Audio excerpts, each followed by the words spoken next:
Et pour finir cette émission, l'œil de l'expert avec une question qui va nous animer aujourd'hui. Les placements dits sûrs des épargnants français alimentent-ils un faux sentiment de sécurité lorsque ces mêmes placements se voient érodés par l'inflation? C'est la question à laquelle nous allons tenter de répondre aujourd'hui avec Clément Blériot. Bonjour Clément. Bonjour Nicolas. Merci d'être avec nous. Vous êtes fondateur et gérant de 1909 Gestion Privée. C'est vrai que dans le contexte que l'on peut connaître sur les marchés financiers, mais pas que d'ailleurs en matière d'investissement au global, on peut être tenté d'aller chercher de la sécurité. Simplement, attention aux mauvais réflexes. La sécurité, oui, mais prendre en compte quand même l'impact de l'inflation, c'est important pour éviter de perdre de l'argent à la fin. C'est ce que vous nous dites. C'est ce qu'on va essayer de traiter aujourd'hui, Nicolas. C'est un grand sujet. Effectivement, l'inflation, on en parle beaucoup et on la constate d'année en année, mais on ne se rend pas compte des effets qu'elle peut avoir dans le temps. D'accord. Voilà. Et donc, beaucoup de Français aujourd'hui se considèrent comme prudents dans leurs investissements.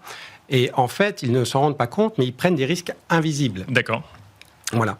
Prendre des risques invisibles, ça veut dire qu'on investit dans des placements dits sûrs. On regarde la partie protection en capital, mais on ne regarde pas l'érosion de la performance par l'inflation, c'est ça? Exactement. En fait, on se rassure en se disant, comme mon patrimoine n'a pas baissé, donc sur le papier, ça nous rassure. En revanche, sur la partie pouvoir d'achat, soit on stagne, soit on baisse. D'accord. Donc en fait, le risque invisible, c'est de s'appauvrir lentement dans le temps sans s'en rendre compte. D'accord. Et c'est là le vrai enjeu. Donc il faut essayer d'éviter de se dire je suis en sécurité parce que je ne vais pas avoir de baisse brutale sur mon investissement comme je pourrais l'avoir en étant 100% action. D'accord. Sauf que le danger aujourd'hui, en 2026, ça n'est pas la baisse brutale, c'est l'érosion de son capital et de son pouvoir d'achat. C'est le principal danger. Alors c'est vrai qu'en fait, quand on parle des marchés financiers, quand on commente les marchés financiers, l'inflation est un des indicateurs clés qu'on regarde mois après mois, mais qu'on regarde surtout en lien avec d'éventuelles interventions des banques centrales. Vous, ce que vous nous dites, c'est qu'il faut aussi le regarder en lien avec ses propres placements, puisque d'année en année, ça joue sur la performance de mes placements. Évidemment. Si on prend un cas concret, on place 100 000 € à 3%, avec une inflation moyenne à 3%. Voilà, on se dit, tout va bien. À la fin de l'année, j'ai zéro. À la fin de l'année, oui, j'ai gagné. Oui. Mais en fait, en rendement réel, en pouvoir d'achat réel, c'est-à-dire déduit de l'inflation, je n'ai rien gagné. D'accord. J'ai certes conservé mon capital, mais je n'ai rien gagné. Je n'ai pas gagné en pouvoir d'achat. Voilà, parce que je pensais que j'étais prudent. Donc, il faut se rendre compte, l'inflation, sur les 10 dernières années, ça a fait entre 20 et 25%. Et je peux faire un petit focus sur l'énergie, plus 68%, et l'alimentation, plus 35%. Sur les 10 dernières années. Sur les 10 dernières années. Donc l'inflation annuelle additionnée d'année en année sur les 10 dernières années, exactement. Plus 25%. Et alors, si on parle aussi des salaires, les salaires ont aussi augmenté, mais pas de la même manière. Les salaires ont augmenté de 10 à 15%. C'est-à-dire que même quand on a eu une augmentation, finalement, on a perdu de l'argent. On achète moins. Enfin, on a perdu du pouvoir d'achat. On a perdu du pouvoir d'achat. Donc, si même avec son salaire, on perd du pouvoir d'achat et que finalement, on est très sécurisé sur ses placements, on s'appauvrit lentement, année après année. Mais si je vous suis, ça veut dire qu'il faut aller chercher 10% de performance pour compenser le delta entre l'inflation et les hausses de salaire moyennes que vous constatez. Ça veut dire qu'il faut prendre plus de risques et donc plus de potentielles pertes aussi sur ces investissements.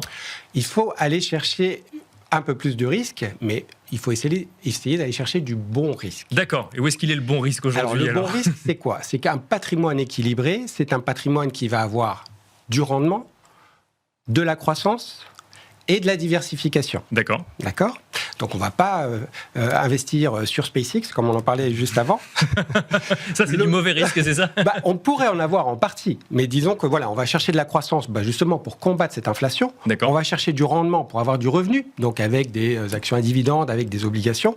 Et on va chercher de la diversification avec de l'immobilier de nouvelle mouture, avec du produit structuré, par exemple, avec de la matière première, pour justement avoir quelque chose de solide. Immobilier de nouvelle mouture, qu'est-ce que c'est exactement? C'est de l'immobilier, entre guillemets, qui correspond aux dernières normes actuelles? Oui, voilà. Il faut savoir que l'immobilier, je vous donne un exemple. L'immobilier, il y a quelques années, on empruntait à 1%. Oui. D'accord. Aujourd'hui, on va acheter, on emprunte à 3,5 en moyenne. Oui. D'accord.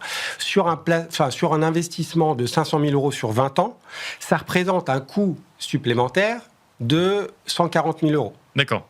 Le bien est le même. Le bien est le même, simplement on a emprunté plus cher, l'argent nous coûte 140 000 € de plus. Donc voilà, donc finalement, la différence, elle n'est pas sur le bien, elle est sur le coût de l'argent. Bien sûr.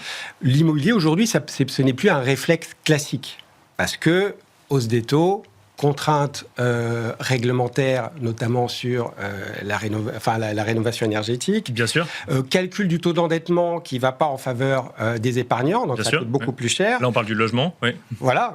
Mais on peut aussi emprunter pour faire du locatif. Bon, donc voilà, l'immobilier n'est plus un réflexe comme ça avait été le cas pendant des années pour la majorité des Français.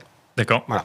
Donc c'est pour ça, quand je dis immobilier nouvelle mouture, ça veut peut-être être des SCPI européennes, par exemple, qui peuvent s'intégrer plus facilement dans un patrimoine en calculant un budget qui correspond au potentiel de l'investisseur. Donc de l'immobilier d'investissement pour essayer de contrebalancer ce faux sentiment de sécurité. Mais est-ce que ça veut dire qu'on sort des placements qu'on considère comme sans risque ou on les intègre quand même dans sa diversification ? Il faut les intégrer, il faut les conserver. On les garde, mais dans une certaine mesure. Voilà, on revient aux basiques de la gestion de patrimoine. On garde du liquide si on a un projet précis, identifié dans un horizon précis, mais pour un trou, il en faut. Voilà, donc on les conserve, mais on ouvre ses chakras et on fait appel peut-être à un conseiller pour avoir un avis structuré. Merci beaucoup Clément Blériot. Je rappelle que vous êtes fondateur et gérant de 1909 Gestion Privée. Merci à vous également de nous avoir suivis et je vous dis à très vite sur Be Smart for Change.